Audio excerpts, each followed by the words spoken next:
Assalamualaikum warahmatullahi wabarakatuh. Perkenalkan, nama saya Satria Nugraha dengan NRP 5026221119. Di sini saya akan menjelaskan terkait data warehouse mengenai database seleksi mandiri tahun 2020. Yang pertama, saya akan bahas tentang start skemanya terlebih dahulu.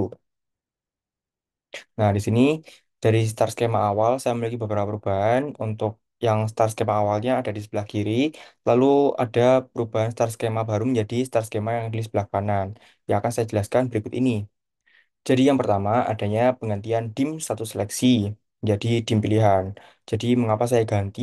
Karena saya rasa awalnya dim satu seleksi ini tidak memiliki kegunaan yang signifikan dan jelas. Jadi saya memilih untuk merubahnya menjadi dim pilihan yang mana ini akan mengambil informasi mengenai pilihan program studi, pilihan ke dan juga status seleksi dari setiap pendaftar. Jadi memungkinkan untuk pengambilan data yang lebih fleksibel untuk calon mahasiswa yang memiliki lebih dari satu pilihan program studi sekaligus mengurangi duplikasi pada datanya. Lalu selanjutnya saya membuat dimensi periode di mana ada ID periode dan juga tahun. Nah, dengan adanya tabel dim periode ini, setiap entry pada tabel fakta atau fact pendaftaran peserta sekarang bisa dikaitkan dengan periode pendaftaran tertentu. Jadi, misalnya ada tahun 2020, 2021.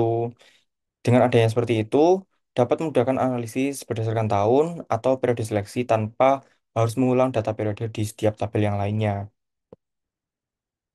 Nah, lalu saya juga melakukan penyempurnaan pada dimensi peserta yang awalnya masih sedikit, lalu saya tambahkan beberapa variabel baru seperti kabupaten kota dan juga provinsi sekolah asal pendaftar untuk memperjelas domisili dari sekolah asal tiap pendaftarnya.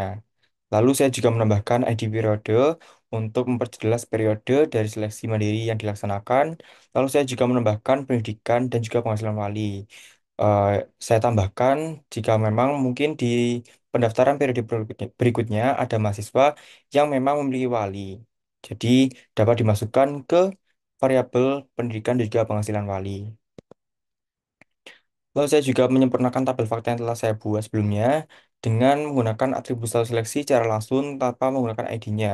Lalu saya juga menambahkan ID periode untuk memperjelas periode dari seleksi mandiri yang telah dilaksanakan. Baik, selanjutnya kita menggunakan Pentaho untuk melakukan transformasi pada datanya. Yang pertama yaitu kita membaca dari pesertanya terlebih dahulu. Kita mengambil beberapa variabel seperti ID peserta, lalu kita mengeset ID periodenya satu, lalu nama peserta, nama sekolah, sekolah kabupaten kota, sekolah kabupaten provinsi, lalu juga kabupaten kota dan juga provinsi dari masing-masing pesertanya. Lalu di sini kita juga memilih nilai dari setiap mata uji yang ada, mulai dari nilai bahasa Indonesia, bahasa Inggris, IPA, IPS, dan juga matematika. Lalu kita juga mencari informasi terkait penghasilan dan juga pendidikan, ayah, ibu, dan juga wali apabila ada. Lalu kita preview. Nah, di sini sudah terdapat beberapa persyaratannya. Nah, di sini untuk yang wali memang nol semua karena memang dari datanya semuanya tidak memiliki wali. Untuk mappingnya nanti langsung ke data warehouse-nya sesuai dengan ID-ID-nya ini dan juga beberapa variabel yang sama. Ini sudah sama semua. Oke, lalu lanjut ke pilihannya. Jadi di sini kita mengambil ID pilihan, ID peserta, nama prodi, dan juga pilihan ke serta soal seleksi dari peserta-pesertanya.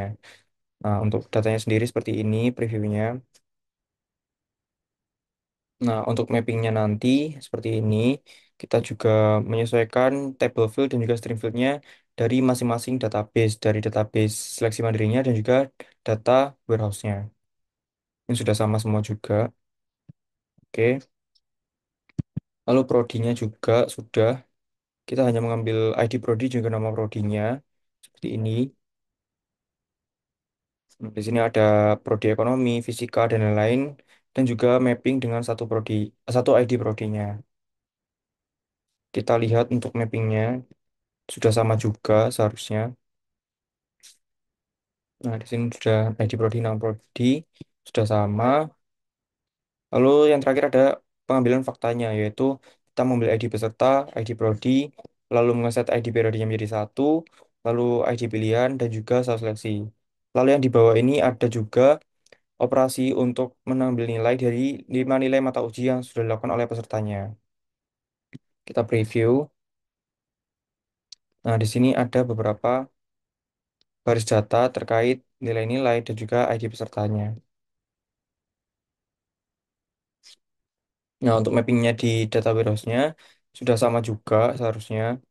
Jadi ada ID peserta, ID prodi, periode, dan juga yang lain-lainnya sudah mapping dengan database di data warehouse-nya. Lalu kita coba lakukan transformasi lagi. Nah, di sini sudah berhasil.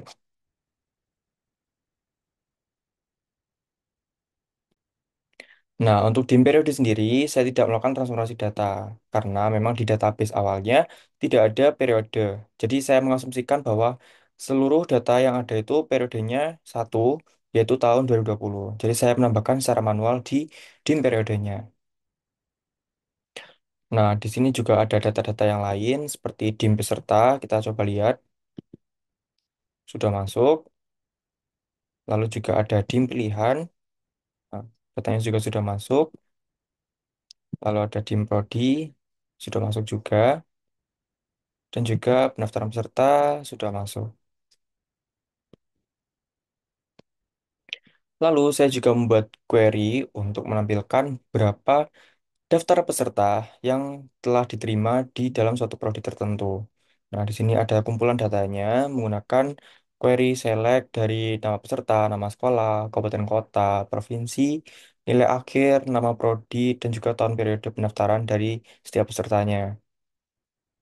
Nah, di sini saya juga menambahkan kondisi ketika status seleksinya diterima dan pada tahun 2020. Jadi di sini semua adalah data eh, peserta yang diterima di tahun 2020. Lalu saya juga membuat query untuk menampilkan jumlah dari peserta yang diterima di setiap prodinya menggunakan select count bintang S jumlah diterima dari file pendaftaran peserta, di mana di sini saya membuat kondisi status seleksinya diterima dan dari prodi manajemen, kedokteran umum, dan lain-lainnya. Di sini tampil jumlahnya, kedokteran umum 964, manajemen 964, kimia 958, dan sebagainya. Nah, kedua query ini sudah saya ubah menjadi bentuk CSV, sudah saya ekspor, dan kita menuju ke Excel-nya. Nah, di sini terdapat dua tabel. Yang pertama yaitu tabel untuk daftar peserta yang diterima di prodi tertentu. Di sini terdapat daftarnya, terdapat beberapa baris data, banyak sekali. Lalu yang kedua yaitu tabel yang berisi jumlah peserta yang diterima di suatu prodi tertentu. Nah, lalu di sini juga telah saya buat chartnya berdasarkan tabel yang di sini untuk memudahkan top level management untuk menganalisis dari hasil jumlah yang diterima dari setiap prodinya. Nah, di sini sudah ada tabelnya untuk memudahkan top level management untuk mencari atau menganalisis dari jumlah yang diterima di setiap prodinya. Dari mungkin dari mana yang terbanyak, mungkin dilakukan apa, dan juga yang paling sedikit akan dilakukan apa. Tuh. Baik, sekian penjelasan mengenai data warehouse seleksi mandiri 2020 dari saya. Kurang lebihnya mohon maaf. Terima kasih. Wassalamualaikum warahmatullahi wabarakatuh.